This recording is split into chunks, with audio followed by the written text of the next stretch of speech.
जय जगन्नाथ जय माँ समलेई। आपण माने केंता अछन? आमे माने बहुत भलरे अछु। आशा करुचे आपण माने भी बहुत भलरे थिबे। एटा मोर आशा और विश्वास। वास्तव रे एही नीतिदिनिया जीवन रे घटी चलीची आम मनुष्य मानक भितरे। जीवन रे एका चली शिखिबा अत्यंत जरूरी। काहेकि बहुत लोक शिक्षित अछंती। शिक्षित हो गले से माने निजको भावुचंती मु बहुत बड़ हो गली। माँ बापा भाई बंधु पड़ोसी वयोज्येष्ठ गुरुजन मानक समस्त को से भूली जाउछंती। काहेकि से माने संपूर्ण भाव रे मो मतरे गोटे बड़ मूर्ख बोली मु भावे।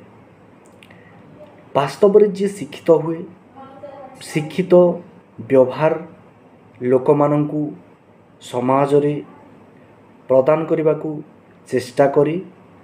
वास्तव में आमर जो आगामी पीढ़ी अछंती तांकु उचित शिक्षा देबारे से आउदु कुंठाबोध करे नाही। काहेकि से गोटे शिक्षित व्यक्ति उपरे शिक्षित हो सारी थाए। जीवन रे एका चाली शिखिबा अत्यंत जरूरी।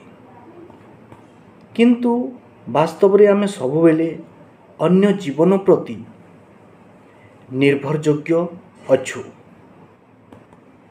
काहेकि प्रथमे निजको निज उपरे विश्वास जागृत करने को पड़िबो। आमको साधन करने को पड़िबो।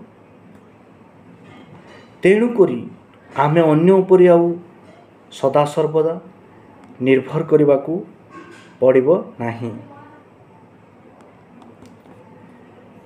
अन्य उपरे दरकार कले दिनटी हुए तो भलरे जाए किंतु दिनटी बहुत खराब हुए। बहुत खराब हो गले आम जीवन रे गोटे दाग आसे। आमको बहुत खराब लगे। निजको निज जीवन को निजको निजे घृणा करने को पड़ी थाए बेले बेले।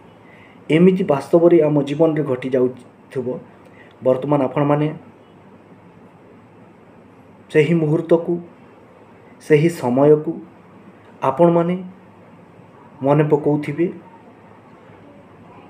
किंतु स्वार्थपर मनुष्य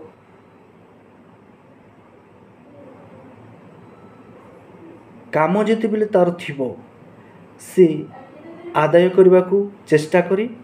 आदाय करी सारिला परे आउ आपणको सहित संपर्क रखिबा को से भूली जाइए। काहेकि तार जीवन को जो कार्य हासिल करबा पई ता पाखरे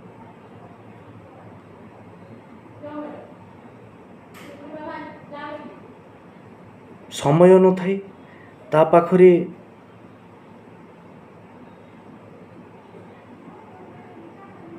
से एतिकी मात्रा रे आत्मविश्वास न थाए। तेणु करी से आपणक ठारे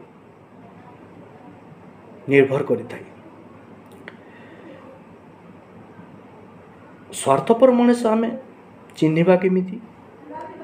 जो मनुष्यर कार्य आम उपर थाए सही शिक्षा ताकू दरकार हेतु ता पाखरे भरपूर मात्रा न थाए कमी थाए। सेतिपई आपणक सहित से संपर्क स्थापन करि थाए। से शिक्षा जेते बेले ग्रहण करी सारी थाए आपणक ठारू आदाय करी निए आउ से संपर्क गढ़ी रखि नाही। सेटा हेतु प्रकृत स्वार्थपर आमे समाज रे कहिबा ताकू। किंतु मो मतरे जो व्यक्ति आपण को दुख समय रे छिड़ा हिची ସେହି ମୁହୂର୍ତ୍ତ, ସେହି ସାହାଯ୍ୟ ଲୋଡ଼ଟି ଆପଣଙ୍କ ପାଇଁ ଜୀବନର ପରିବର୍ତ୍ତନ କରିଦେଇଛି ଆପଣଙ୍କୁ। ତେଣୁକରି ତାକୁ ସବୁବେଳେ ରେସ୍ପେକ୍ଟ ଦେବା କଥା ଆପଣ, ଏବଂ ନିଜ ଜୀବନଠୁ ମୂଲ୍ୟବାନ ବ୍ୟକ୍ତି ଭାବରେ ହୃଦୟରେ ସାଇତି ରଖିବା କଥା ମୋ ମତରେ। କିନ୍ତୁ ଆଜିକାଲି ଅନେକ ଗୁଡ଼ିଏ ଘଟଣା ହେଉ ବା ଦୁର୍ଘଟଣା ହେଉ ଘଟି ଚାଲିଛି ଏ ସମାଜରେ, ଆପଣମାନେ ଦେଖିପାରୁଥିବେ। ବାପାକୁ ପୁଅ ଆଉ ପଚାରୁନାହାନ୍ତି, ମାଆକୁ ଝିଅ ଆଉ ପଚାରିବାରେ କୁଣ୍ଠାବୋଧ ହେଉଛନ୍ତି। ବାସ୍ତବରେ ଏଇଟା ସତ, ଏଇଟା ହେଉଛି କଳିଯୁଗ।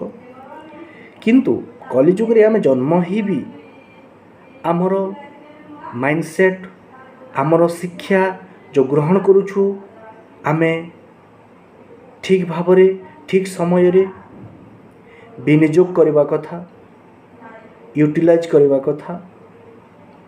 ତେଣୁକରି ଆମେ ସୁସ୍ଥ ସବଳ ସମାଜ ପ୍ରତିଷ୍ଠା କରିପାରିବା ଏବଂ ଆଗାମୀ ପିଢ଼ିକୁ ଆପଣମାନେ ନିଜର ପରିଚୟ ଗଢ଼ି ଉଠିବା, ଏହା ମୋର ଆଶା ଓ ବିଶ୍ୱାସ। ଯଦି ଆପଣମାନଙ୍କୁ ଏହି ଭିଡ଼ିଓଟି ଯଦି ଭଲ ଲାଗିଥିବ, ଆପଣ ଯଦି ଏହି ଚ୍ୟାନେଲକୁ ସବସ୍କ୍ରାଇବ୍ କରିନାହାନ୍ତି, ଦୟାପୂର୍ବକ ସବସ୍କ୍ରାଇବ୍ କରିବେ, ଲାଇକ୍ କରିବେ ଏବଂ କମେଣ୍ଟ କରିବେ ଯଦି କିଛି ଭୁଲ ହେଇଯାଇଥିବ। ଜୟ ଜଗନ୍ନାଥ, ନମସ୍କାର।